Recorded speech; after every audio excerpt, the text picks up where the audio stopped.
السلام علیکم، کیسے ہیں دوستو؟ میں ہوں اختر علی۔ افغانستان جس کی سرزمین ہمیشہ تبدیلی اور کشمکش کی گواہ رہی ہے، آج تاریخ کے نئے موڑ پہ کھڑا ہے۔ 1990 کی دہائی میں جب افغان قوم سوویت افواج کے خلاف ایک طویل جنگ سے گزری، کوئی نہیں جانتا تھا جس کے نتیجے میں ایک نئی قوت طالبان کی شکل میں ابھر کر سامنے آئے گی۔ طالبان نے 1996 میں کابل پر قبضہ کیا اور ملک میں ایسی حکومت قائم کی جس کا اثر نہ صرف افغان معاشرت بلکہ عالمی سیاست پر بھی گہرا پڑا۔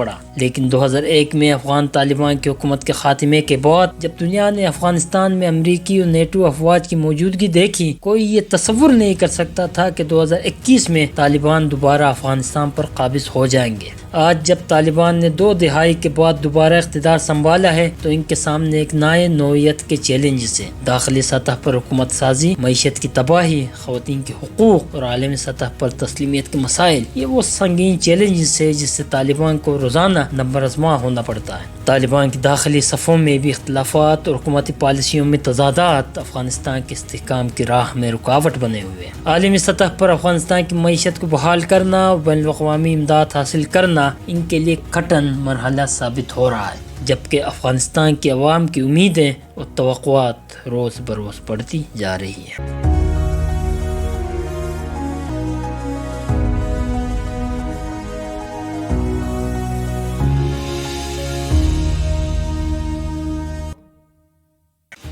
دوستو، افغانستان میں طالبان کی آمد ایک سیاسی خلا کے نتیجے میں ہوئی۔ 1979 میں سوویت یونین کے افغانستان پر حملے نے ایک جہادی تحریک کو جنم دیا۔ افغان مجاہدین کی مزاحمت کو عالمی سطح پر امریکہ اور اس کی اتحادیوں کی حمایت حاصل ہوئی۔ سوویت افواج کے انخلاء کے بعد افغانستان میں کسی بھی مرکزی حکومت کی عدم موجودگی نے ملک کو خانہ جنگی کی دلدل میں دھکیل دیا، جہاں مختلف مجاہدین گروہ ایک دوسرے سے لڑتے رہے۔ 1994 میں افغانستان کے جنوبی شہر قندھار میں طالبان تحریک کی بنیاد رکھی گئی۔ یہ گروہ زیادہ تر پشتون قبائل سے تعلق رکھتے تھے۔ ان کا آغاز مدرسوں سے ہوا، جہاں نوجوان لڑکوں کو اسلامی تعلیم دی جاتی تھی۔ طالبان کا نام عربی لفظ طالب سے نکلا ہے، جس کا مطلب ہے طالب علم۔ اس گروہ کی قیادت ملا محمد عمر نے کی، جو اس وقت ایک مجاہد کمانڈر تھے اور افغان تحریک آزادی کے دوران سوویت افواج کے خلاف لڑ رہے تھے۔ دوستو، ملا عمر کی شخصیت نے طالبان تحریک کو خاص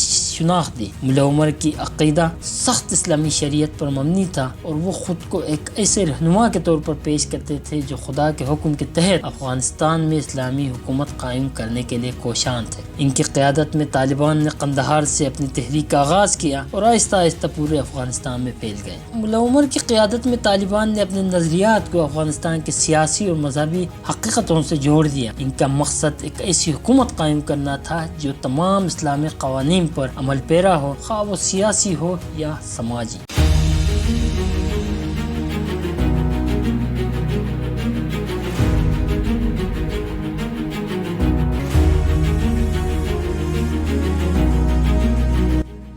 ان 1996 میں طالبان نے افغانستان کے دارالحکومت کابل پر قبضہ کیا۔ اس کے ساتھ ہی افغان حکومت کا خاتمہ ہوا۔ طالبان نے افغانستان میں ایک اسلامی امارات قائم کی، جس میں سخت شرعی قوانین کا نفاذ کیا گیا۔ خواتین کو تعلیم حاصل کرنے، کام کرنے اور عوامی زندگی میں شرکت سے محروم کر دیا گیا۔ ان کے دور میں افغان معاشرت میں گہرے اثرات مرتب ہو گئے۔ طالبان کی حکومت میں کئی عالمی سطح پر متنازع فیصلے کیے گئے۔ 2001 میں انہوں نے بامیان کے بت مت کے آثار کو تباہ کر دیا، جس پر عالمی برادری میں شدید رد عمل آیا۔ طالبان کا نقطۂ نظر یہ تھا کہ ان آثار کا وجود اسلامی تعلیمات کے خلاف ہے۔ دوسری طرف طالبان کی حکومت نے ملک میں ترقی کے کئی امکانات کو بھی مسدود کر دیا، خاص طور پر تعلیم اور صحت کے شعبے میں۔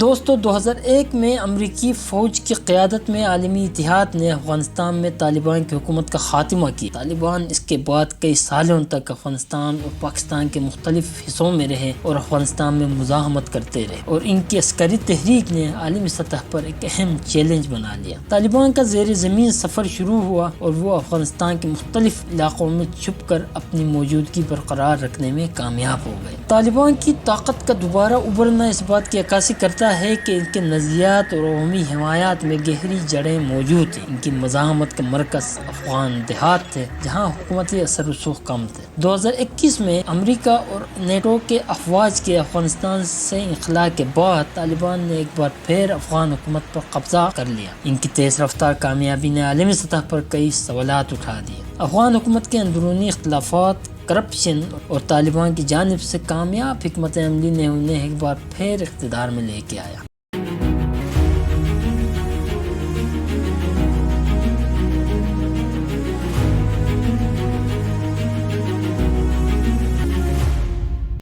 دوستو، طالبان کے لیے سب سے بڑا چیلنج افغانستان کی تباہ حال معیشت ہے۔ 2021 میں جب طالبان نے اقتدار سنبھالا، عالمی سطح پر اقتصادی پابندیاں عائد کی گئی، بینکوں کے ذخائر تک رسائی بند ہو گئی اور افغان کرنسی کی قدر میں زبردست کمی آئی۔ عالمی ادارے جیسے کہ اقوام متحدہ، عالمی بینک نے امداد فراہم کرنے میں تاخیر کی، جس کے نتیجے میں عوامی سطح پر غربت میں اضافہ ہوا۔ افغانستان کے دارالحکومت اور دیگر شہروں میں بے روزگاری کی شرح بلند ہو چکی ہے۔ یہ معاشی بحران طالبان کی حکومت کے استحکام کے لیے سب سے بڑی آزمائش بن چکا ہے۔ طالبان کے اقتدار سنبھالنے کے بعد ایک ایسا خلا پیدا ہوا ہے جس نے معیشت کو تباہ کن صورتحال میں ڈال دیا۔ عالمی امداد کی کمی، بیرونی سرمایہ کاری کا فقدان اور بنیادی ڈھانچے کی تباہی نے ملک کو ایک سنگین اقتصادی بحران میں مبتلا کر دیا۔ طالبان کی حکومت کو اس بحران سے نکلنے کے لیے فوری طور پر اقتصادی اصلاحات کی ضرورت ہے، لیکن اس کے لیے عالمی سطح پر تسلیمیت اور اعتماد کی ضرورت ہے۔ طالبان کا دوسرا بڑا چیلنج عالمی سطح پر اپنی حکومت کو تسلیم کرنے کا ہے۔ اگرچہ طالبان نے متعدد ممالک کے ساتھ مذاکرات شروع کیے ہیں، مگر زیادہ تر ممالک اس وقت تک انہیں تسلیم کرنے کے لیے تیار نہیں ہیں جب تک وہ انسانی حقوق کے حوالے سے واضح اقدام نہیں کریں۔ خواتین کے حقوق اور تعلیم کے حوالے میں افغانستان کے طالبان کے سخت موقف نے عالمی برادری کو ان کے بارے میں شکوک و شبہات میں مبتلا کر رکھا ہے۔ اس کے علاوہ طالبان کے لیے یہ بھی ایک مشکل ہے کہ وہ اپنے عالمی تعلقات کو بہتر بنا سکے اور افغانستان میں عالمی سرمایہ کاری کے دروازے کھول لے۔ طالبان کو عالمی سطح پر تسلیمیت حاصل کرنا ایک پیچیدہ اور کٹن مرحلہ ہے۔ کچھ ممالک خاص طور پر چین، روس نے طالبان کے ساتھ تعلقات کو بہتر کرنے کی کوشش کی، مگر مغربی ممالک نے ان کی حکومت کو تسلیم کرنے میں ہچکچاہٹ دکھائی۔ اس صورتحال میں طالبان کو اپنی پالیسیوں میں لچک دکھانی پڑے گی تاکہ عالمی برادری کا اعتماد حاصل ہو۔ طالبان کی حکومت کے تحت خواتین کے حقوق اور معاشرتی آزادیوں کی صورتحال انتہائی پیچیدہ ہے۔ طالبان نے خواتین کو دوبارہ اسکول جانے، کام کرنے اور عوامی زندگی میں حصہ لینے سے روک دیا ہے، جو عالمی سطح پر شدید تنقید کا باعث بنا ہے۔ اس کے نتیجے میں افغانستان میں انسانی حقوق کے خلاف ورزیاں اور مظاہرے سامنے آ چکے ہیں۔ طالبان کے لیے ایک سنگین چیلنج ہے، کیونکہ عوامی توقعات اور عالمی دباؤ کے درمیان توازن قائم کرنا انتہائی مشکل کام ہے۔ طالبان کے صفوں میں اندرونی اختلافات بھی سامنے آ رہے ہیں، خاص طور پر حکومتی پالیسیوں کے حوالے سے۔ ایک طرف طالبان کے سخت گیر عناصر ہیں جو اسلامی قانون کو تمام مسائل کا حل سمجھتے ہیں، جبکہ دوسری طرف وہ لوگ جو افغانستان کے استحکام کے لیے عالمی معیار کے مطابق اصلاحات کی بات کرتے ہیں۔ یہ داخلی تقسیم طالبان کی حکومتی پالیسیوں کو پیچیدہ بنا دیتی ہے اور ان کے لیے ایک مستحکم حکومت چلانا مشکل بنا دیتی ہے۔ طالبان کی قیادت میں اختلافات اور گروہی سطح پر مختلف نقطہ نظر اس بات کا اشارہ ہے کہ حکومت میں اتحاد قائم رکھنا ایک بڑا چیلنج ہے۔ اگر یہ تقسیم ختم نہ ہوئی تو طالبان کی حکومتی پوزیشن مزید کمزور ہو سکتی ہے، جو ملک کے استحکام کے لیے ایک سنگین خطرہ ہے۔ طالبان کی حکومت کے لیے ایک بہت بڑا چیلنج ملک میں سیکیورٹی صورتحال ہے۔ اگرچہ طالبان نے اپنے قبضے کے بعد افغانستان میں جنگ بندی کا اعلان کیا، لیکن ملک کے مختلف حصوں میں مذاہبی گروپوں جیسے کہ داعش اور نیشنل ریزسٹنس فرنٹ کے حملے اب بھی جاری ہیں۔ ان گروپوں کے حملے نہ صرف طالبان کی حکومت کو غیر مستحکم کرتے ہیں، بلکہ عوامی سطح پر عدم تحفظ اور خوف کی فضا بھی پیدا کرتے ہیں۔ طالبان کے اقتدار میں آنے کے باوجود افغانستان کے کئی علاقوں میں شورش و مزاحمت جاری ہے۔ داعش اور دیگر گروہ افغانستان کی طالبان کی حکومتی طاقت کو چیلنج کر رہے ہیں، جس سے ملک کی سیکیورٹی صورتحال اور طالبان کی حکومت کی ساکھ متاثر ہو رہی ہے۔